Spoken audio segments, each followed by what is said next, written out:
l'agence So Wine présente So Wine Talks.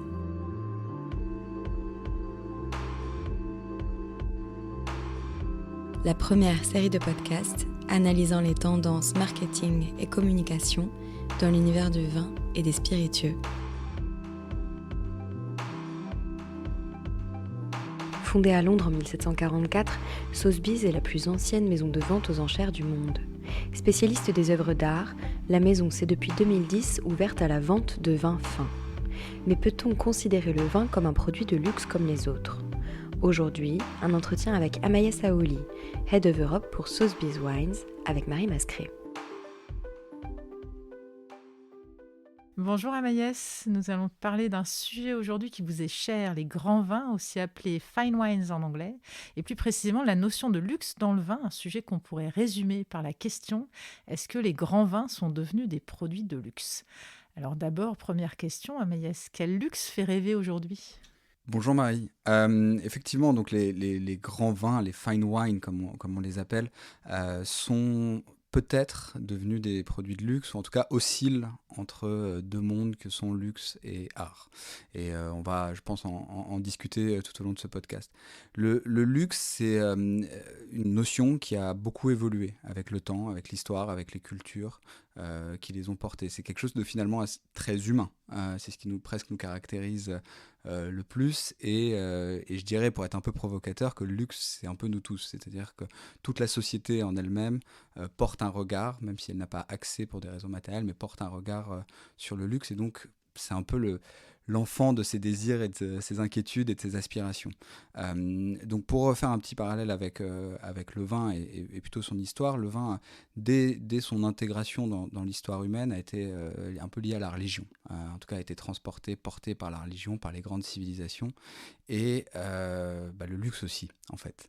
Le luxe a toujours été quelque chose qui, au moins jusqu'à la Renaissance, au moins on a un peu compris notre finitude, mais a toujours été quelque chose qui a été pour les dieux, ou pour ses représentants humains, les rois, les empereurs, et ainsi de suite. Donc toutes les grandes parures, les dorures, tous les signes, on va dire, d'ostentation, de protection qu'offrait le luxe, ont été d'abord pour ses représentants. Donc c'est pas anodin que les premiers grands vignobles, les premiers beaux vignobles, aient été portés par des moines, portés par des religieux. On pense évidemment à la Bourgogne, à l'abbaye de Cîteaux, on pense à tous ces grands terroirs qui ont été façonnés par la religion.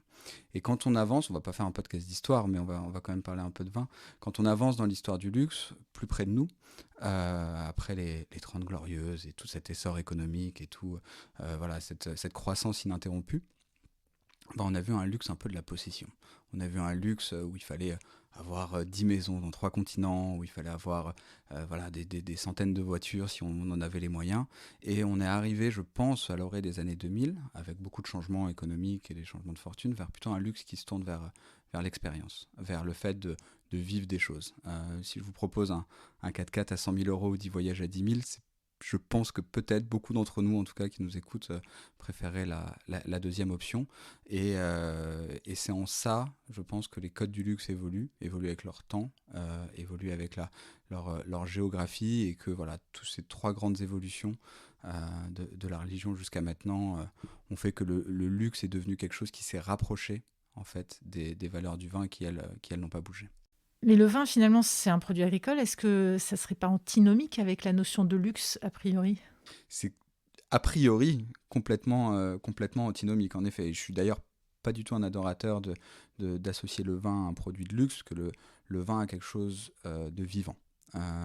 Et pour aller un peu plus profondément dans le détail, et je pique cette distinction à Pascaline Lepelletier, grande sommelière, je fais la distinction entre les vins vivants et les vins agroalimentaires. Et donc effectivement, nous, quand on parle des grands vins, on parle des vins vivants. Et c'est absolument, l'anthropomorphisme est absolument parfait, puisqu'ils mettent à peu près 9 mois à naître dans un vignoble. Ils ont un papa ou une maman qui s'est occupé d'eux, qui est élevé. On parle d'élevage d'un vin, c'est absolument incroyable. Et ensuite, il va poursuivre sa vie pour atteindre une maturité, avant peut-être un déclin. Enfin, j'ai l'impression qu'on parle de quelqu'un qu'on connaît. Donc il y a quelque chose de très humain, et alors que le luxe, par définition, et surtout en plus en France, peut avoir une image peut-être parfois par moments un peu péjorative ou un peu ostentatoire, un peu. Donc je suis pas donc complètement confortable avec associer les deux. Néanmoins, si on enlève toutes les préjugés qu'on pourrait avoir sur le luxe, c'est aussi une manière de respecter le vin. C'est aussi un respect qu'on lui porte. Quand on comprend la complexité des climats de Bourgogne, quand on comprend la complexité d'être vigneron et de porter un domaine sur plusieurs générations, quand on comprend la rareté d'avoir 600 ou 800 bouteilles issues très précisément de cette parcelle et faites par ce ou cette vigneronne, on comprend que c'est rare et on l'apprécie d'autant plus. Donc en fait, ça peut être aussi vu comme une marque de respect et une marque vraiment de compréhension intrinsèque de ce qu'est le vin. Et les vins agroalimentaires sont substituables, voilà, et ça m'arrive assez régulièrement, mais c'est des vins qui ne nous marquent pas et qui ont en tout cas pas le pouvoir de transformer le temps en souvenir. Et alors, qui sont les clients de ce luxe aujourd'hui? Est-ce qu'ils sont les mêmes en France et à l'international d'ailleurs? Alors, les clients de ce luxe aujourd'hui ont suivi deux grands mouvements. Premier mouvement, c'est des mouvements de richesse, hein. Donc la richesse s'est répartie dans le monde. Elle était beaucoup plus concentrée, ne serait-ce qu'à la sortie de la guerre, après les 30 Glorieuses, elle s'est répartie. Donc les clients du luxe sont eux-mêmes répartis sur la planète, bien sûr de manière relativement inégale en termes de proportion, mais en tout cas sur tous les continents. Et le deuxième grand mouvement, c'est que le luxe s'est rajeuni. Pourquoi ? Parce que la richesse elle-même n'attend plus le nombre des années, si on veut. C'est quand avant on passait à des richesses qui étaient patrimoniales, qui étaient entrepreneuriales, mais dans le sens, voilà, il fallait 1, 2, 3, 5, 10 générations pour construire, on va dire, une fortune. On voit bien maintenant que en quelques années, il est possible de construire une fortune, et donc ça n'attend en tout cas un peu moins le nombre des années. Donc les clients du luxe se sont extrêmement rajeunis, et avec une attention portée sur l'expérience de vie, sur la qualité de vie. On a quelque part pris conscience de notre finitude, je ne sais pas, mais en tout cas, il y a vraiment ce vrai désir-là. Pour vous donner un chiffre, nous, 40% de nos clients chez Sotheby's Wine ont moins de 40 ans. Et 10%, donc un client sur 10 a moins de 30 ans. C'est extrêmement jeune. Et donc, ça nous fait des clients qui sont un peu à la pointe, qui sont relativement érudits pour leur âge. On en reparlera, mais certainement, mais c'est l'accès à l'information, c'est une volonté de tout savoir et de tout connaître, la capacité déjà de l'avoir dans sa poche, dans son smartphone. Et cette clientèle-là est devenue internationale. La notion de résidence, la notion de nationalité est quelque chose qui tend à s'estomper. Ok, et du coup, si on rentre dans le détail, quel est le profil ou comment est-ce qu'on définirait ces différentes catégories d'acheteurs? Pour schématiser, pour structurer, je dirais qu'il y a 3 grandes typologies d'acheteurs. Il y a le premier, ce sera les gens qui vont commencer une collection.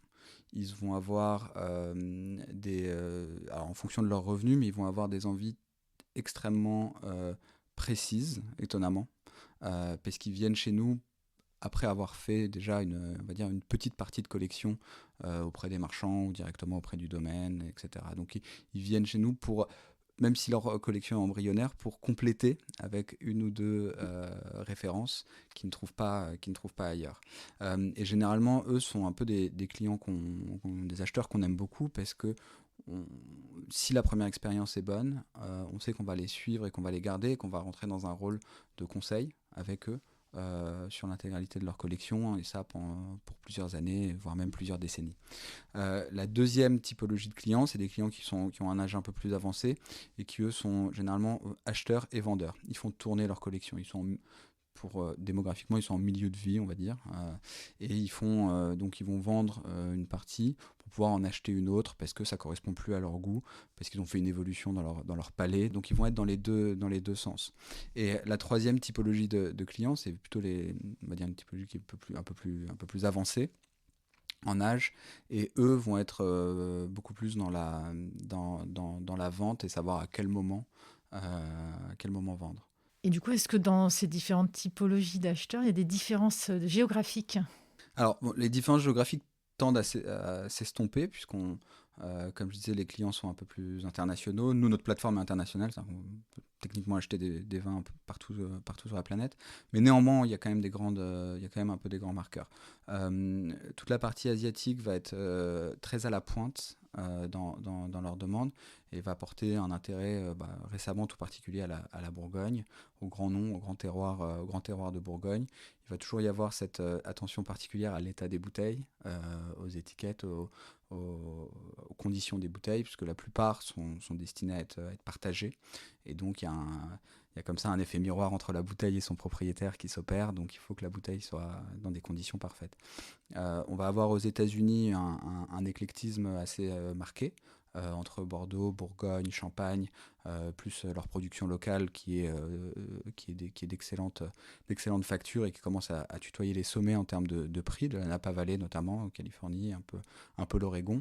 Et on va avoir les acheteurs européens qui sont aussi divers que nos pays, en fait, et où Londres va être toujours cette place de distribution des grands vins comme elle l'a été depuis plusieurs centaines d'années, et où là les acheteurs vont avoir on va dire une répartition assez égale dans leur goût entre Bordeaux, Bourgogne et Champagne, et les acheteurs européens qui eux vont être assez divers et qui vont se focuser sur les millésimes les plus anciens, les plus vieux.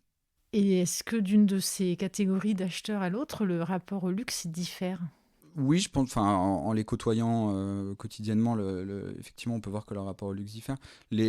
Toute la partie, on va dire, la jeune génération, entre guillemets, les moins de 40 ans, vont avoir un rapport aux réseaux sociaux, à l'image, qui va se transmettre à la bouteille. Donc, ils vont avoir envie d'étiquettes connues, reconnues. Donc, pour que tout le monde autour de la table puisse immédiatement identifier la rareté et comprendre l'intérêt d'avoir cette bouteille, ou en tout cas l'honneur que le propriétaire nous fait de la partager avec nous. Je pense que les domaines l'ont bien compris, puisqu'on est dans un podcast de marketing aussi, donc des étiquettes ou des éditions ou des formats limités, on en voit assez souvent, assez régulièrement. Alors la Bourgogne est limitée par nature, par ces notions de climat, mais quand on va dans d'autres régions, on voit ce système un peu parcellaire et de production limitée se créer. Quand on est à l'autre bout du spectre, chez les acheteurs plus anciens, c'est vrai qu'on est dans un luxe qui est peut-être beaucoup plus classique dans son acception.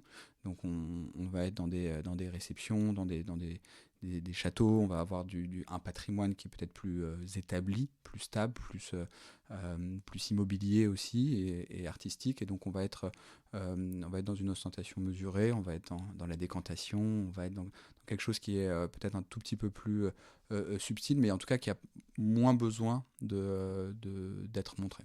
Et alors, quels sont les parallèles que l'on peut faire avec le monde de l'art? Alors, j'étais pas un adorateur de la notion de luxe avec le vin, je le suis beaucoup plus avec le monde de l'art, pour une raison très simple, c'est quand on comprend le vignoble, quand on sait ce qu'on boit, et d'ailleurs le vin est un formidable pied de biche à l'intelligence, parce que ça ouvre plein de portes et c'est une soif de connaissance en fait qu'il y a derrière. Quand on commence à s'intéresser vraiment au vin, on a envie d'avoir toutes les sciences dures, les mathématiques, la météorologie, la géologie, on a envie d'avoir toutes les sciences humaines, l'économie, la sociologie, enfin on a vraiment envie de tout comprendre, de savoir ce qui a préexisté à ce vers-là, et on a envie de comprendre quel est l'homme derrière. Et donc en fait dans l'art il y a évidemment ce qu'on voit, mais la plupart du temps ce qui nous intéresse c'est aussi l'artiste. C'est qui l'a fait, quelle est la signature, pourquoi il l'a fait, quelle était sa vie. Et n'importe quelle exposition où vous allez voir un artiste, vous allez voir sa vie, son œuvre. Et vous allez voir d'abord sa vie. Et donc c'est une transmission de sa vie, de son époque, c'est un témoignage. Et le vin est un formidable passeur de ça, un formidable passeur dans le temps. Et c'est pour ça qu'on l'aime bien, c'est pour ça que certaines bouteilles deviennent iconiques dans l'histoire, certains millésimes deviennent légendaires. Et donc on se rapproche finalement un tout petit peu plus de la notion d'art. Alors il y a toujours ce côté fini, il y a toujours ce côté où on va l'ouvrir, la déboucher, voilà, mais ça a été créé avec une intention de provoquer une émotion par quelqu'un dont on a envie de connaître la vie et l'existence. Et quand vous allez voir n'importe quel site internet ou domaine de vin, vous allez voir que la première page c'est l'histoire du domaine. La première page, c'est l'histoire du vigneron et l'histoire du domaine. Donc, c'est quelque chose d'important. Ils ne vous donnent pas les notes par cœur ou je ne sais pas quoi. Ils vont vous donner de l'histoire. Et c'est ça qui compte vraiment dans le vin. Et c'est ce qui le rapproche du monde de l'art. Ensuite, du coup, puisqu'on a dit ça, on voit aussi que certaines bouteilles ont le comportement d'œuvres d'art. Et que certains collectionneurs ont des collections qui se rapprochent de celles des collections d'art. Vous n'avez personne dans votre entourage qui est collectionneur de peinture.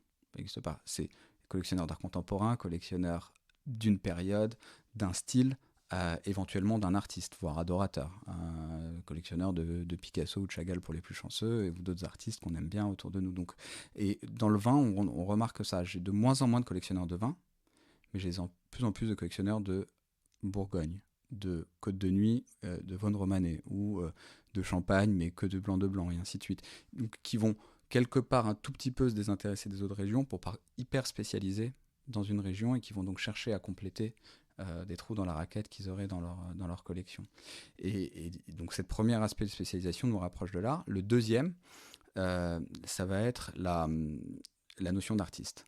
Et je pense que dans le vignoble, peut-être, je ne sais pas si c'est le premier, mais en tout cas quelqu'un qui a vraiment porté cette notion, ce fardeau-là, on va dire, c'est Henri Jaillet, en Bourgogne, qui a été le premier artiste vigneron. C'est-à-dire qu'on a suivi sa vie, ses préceptes, son côté avant-gardiste, et on a ces millésimes. Il y a des collectionneurs qui connaissent par cœur, mais littéralement par cœur, ce qu'il a fait au mois de mars de 90 ou 84. Enfin, c'est vraiment absolument incroyable d'idolâtrie.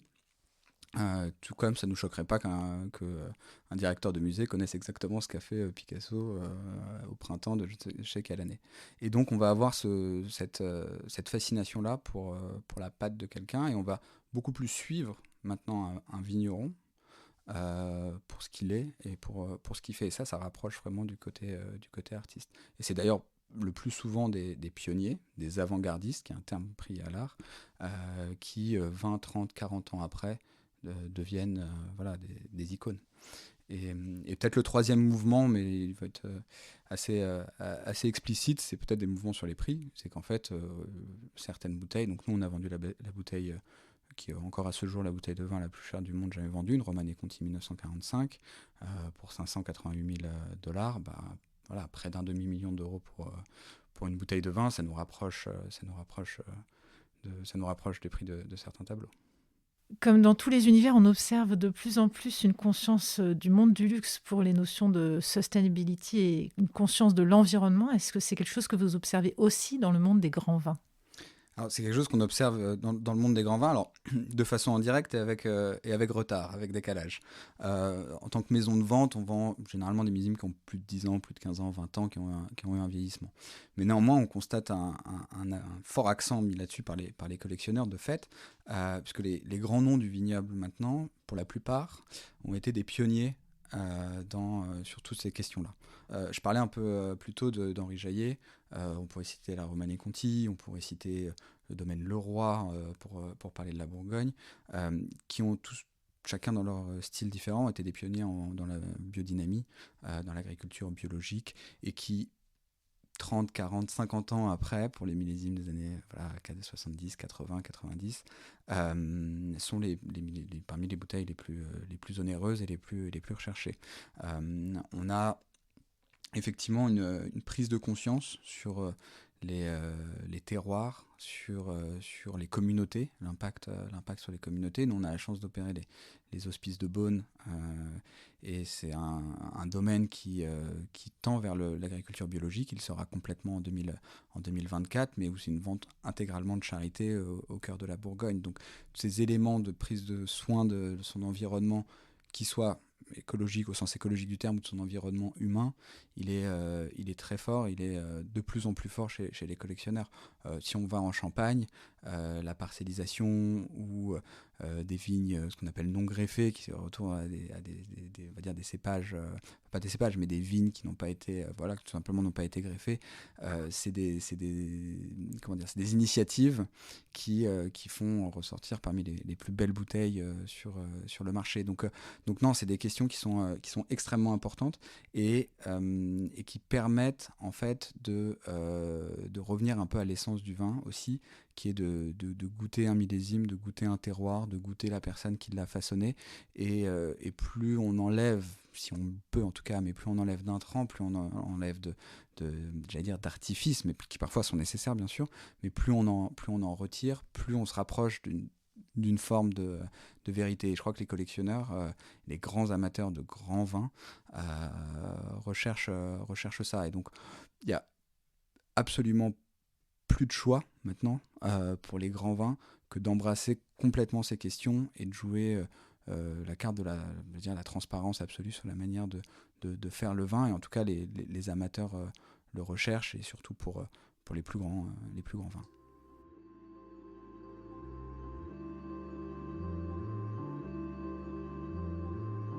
Le vin est à la croisée de l'agriculture, du luxe et de l'art. C'est un produit vivant qui puise sa valeur dans l'histoire d'un vigneron et d'un domaine, qui s'achète et se revend comme la promesse d'une expérience exceptionnelle.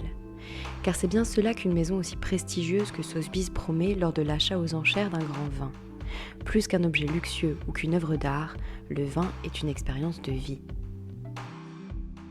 So Wine Talks reviendra dans quelques semaines pour décrypter à nouveau les tendances de consommation des vins et spiritueux.